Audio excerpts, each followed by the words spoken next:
Hi, everybody. Welcome to the Apocrypha Apocalypse. I'm Gary Machuda. Today, we're going to look at a common objection often raised on the internet and blogosphere that the Dead Sea Scroll community rejected the Deuterocanon because it didn't make any commentaries called pesher or pesharim of the Deuterocanonical books. So that's what we're going to look at today. Does this argument hold water? Well, we'll find out right after this.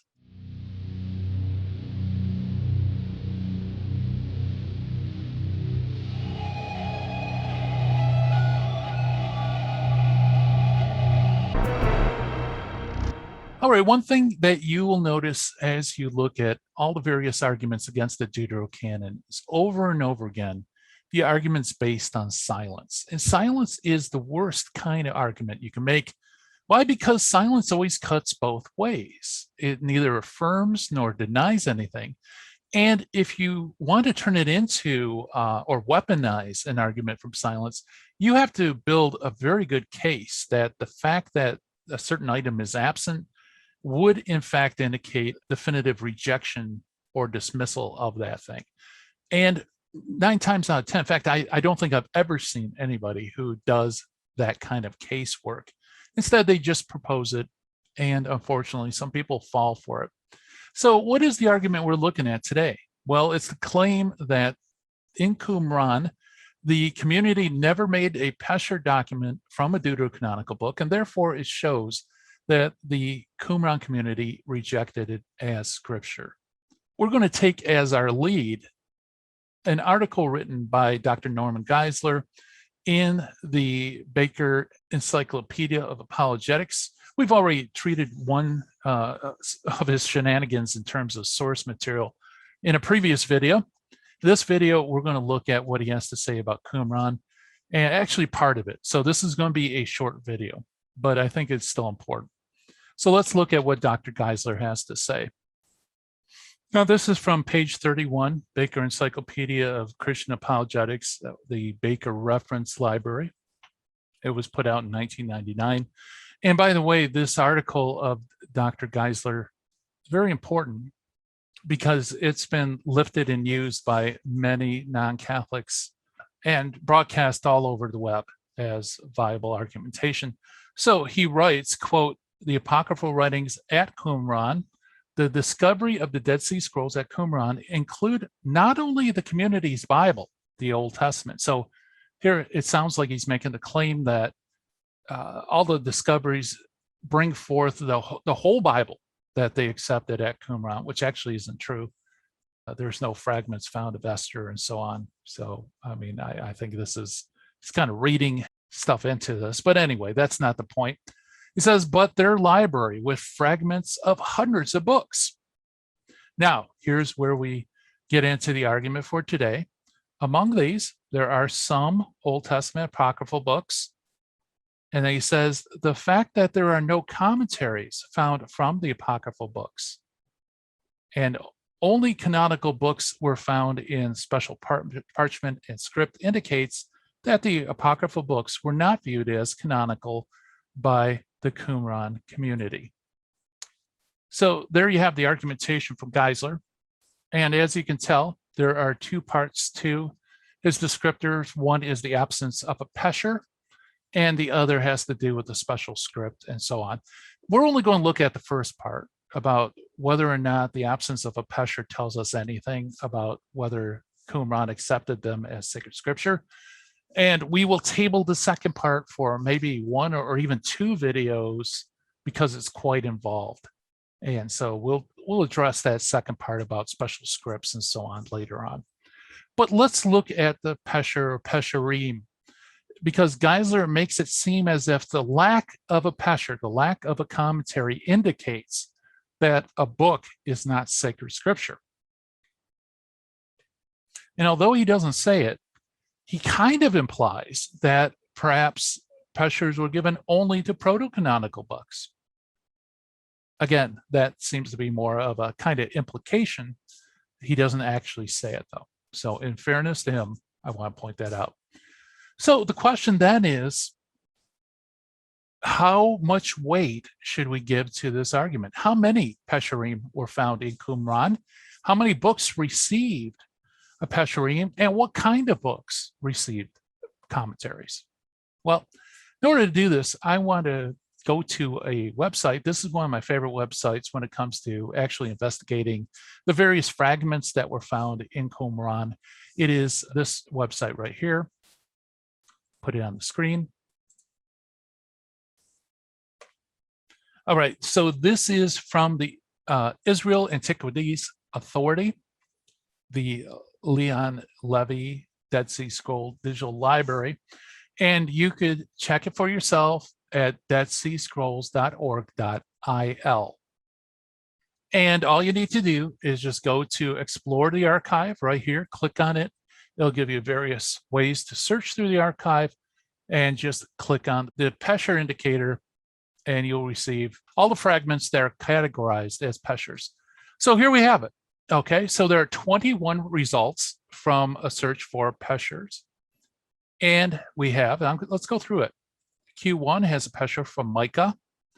Q1, by the way, that's Cave 1, has a pesher from Zephaniah. Cave 1 also has the Psalms. Cave 3, Isaiah.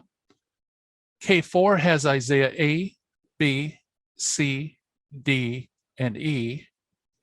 K4 also had a pesher from Hosea, K4 from Hosea B, and also a pesher from Micah. There's also a pesher from Nahum in K4, and also Zephaniah and Psalm A. Now, as we continue, look at here. In K4, there's an unidentified pesharim, so we don't know for sure exactly what's being commented on. So it could be a biblical text, may not be a biblical text, so we won't consider that. K4 also has a pesher of Psalm B. And next we have K4 having an eschatological commentary A. So this is not on a sacred book. It's a K4, there is pesher on the periods A, pesher on the periods B. So we have two fragments on that book, which is non-biblical. And also in K4, eschatological commentary C, question mark. So there you have it. Those are all the pesharim that were found at Qumran. And I think you can see that the entire proto-canonical text are not represented by peshers, obviously. In fact, if you look at which books receive peshers at Qumran, you find the following. You find the book of Isaiah receives several pesharim. There's also the book of course, the Psalms receive several, and the minor prophets. So you have Habakkuk, Micah, Zephaniah, and Hosea from the minor prophets. And that's it. Those are all the proto-canonical books that receive a pesher. Altogether, there are 7 proto-canonical books out of the 39 proto-canonical books of Scripture. So what does this tell us about the absence of a pesher in regards to the Deuterocanonical book? Well, it doesn't tell us anything.